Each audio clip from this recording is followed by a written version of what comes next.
Xin chào, tôi là Phương Hằng. Chào mừng các bạn đến với kênh của công ty luật CIS. Gần đây, công ty luật CIS nhận được nhiều thắc mắc liên quan đến vấn đề làm thế nào để Việt kiều ở lâu dài và làm việc hợp pháp tại Việt Nam. Sau đây là câu hỏi phổ biến thường gặp. Tôi là Việt kiều Mỹ. Hiện tôi đang muốn về Việt Nam làm việc lâu dài trong một công ty tại Việt Nam. Hiện tôi còn giữ giấy khai sinh Việt Nam, có mẹ ruột đang ở tại thành phố Hồ Chí Minh. Nhờ luật sư tư vấn cho tôi các thủ tục để tôi có thể ở lâu dài tại Việt Nam. Và tôi có phải xin giấy phép lao động hay không? Xin chân thành cảm ơn.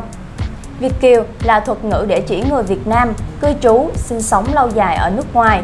Họ có thể đang mang quốc tịch Việt Nam hoặc quốc tịch nước ngoài. Hiện nay, có khá nhiều Việt kiều sau thời gian sinh sống ở nước ngoài được nhập quốc tịch nước ngoài. Nay, có dự định quay trở lại Việt Nam làm việc. Vậy, kiều bào muốn trở về Việt Nam làm việc cần phải làm thủ tục gì để được cư trú và làm việc hợp pháp? Trong video ngày hôm nay, chúng ta cùng gặp lại luật sư Hoàng Trung Kiên, luật sư chuyên tư vấn và hỗ trợ các thủ tục cho Việt kiều. Xin chào luật sư ạ. Được biết, luật sư đã có nhiều năm kinh nghiệm thực hiện các thủ tục cho kiều bào muốn trở về Việt Nam để cư trú, lao động, kinh doanh. Xin luật sư chia sẻ để giải đáp thắc mắc liên quan đến vấn đề làm thế nào để Việt kiều ở lâu dài và làm việc hợp pháp tại Việt Nam. Xin chào các bạn. Thứ nhất, đối với câu hỏi Việt kiều cần phải làm gì để được ở Việt Nam lâu dài và làm việc theo đúng quy định của pháp luật Việt Nam. Theo quy định của Việt Nam hiện tại, người đã từng có quốc tịch Việt Nam khi có nhu cầu trở lại nhập quốc tịch Việt Nam thì không phải từ bỏ quốc tịch nước ngoài, trừ một số quốc gia không cho phép đa quốc tịch. Tin đáng mừng là có khá nhiều quốc gia đã cho phép đa quốc tịch. Do đó, bạn cần làm thủ tục đăng ký thường trú, hay còn gọi là thủ tục đăng ký song tịch để được đăng ký thường trú lâu dài Việt Nam. Kết quả thủ tục này cho phép Việt kiều được giữ quốc tịch nước ngoài, đồng thời công nhận là công dân có quốc tịch Việt Nam và được hưởng mọi quyền lợi như công dân Việt Nam. Việt kiều được cấp căn cước công dân Việt Nam, passport Việt Nam, được nhập hộ khẩu thường trú tại Việt Nam hợp pháp. Việt kiều muốn thực hiện thủ tục hồi hương cần đáp ứng các điều kiện sau. Việt kiều cần phải có giấy tờ chứng minh mình đã từng có quốc tịch Việt Nam.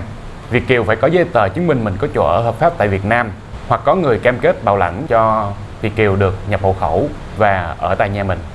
Trở lại với tình huống nêu trên, thông tin bạn cung cấp chưa đủ để đánh giá rằng bạn đã đủ điều kiện để thực hiện việc đăng ký song tịch hay chưa. Để luật sư đánh giá, bạn cần cung cấp các giấy tờ sau: hộ chiếu Mỹ, giấy khai sinh Việt Nam, chứng minh nhân dân hoặc hộ chiếu Việt Nam cũ hoặc sổ hộ khẩu nếu có.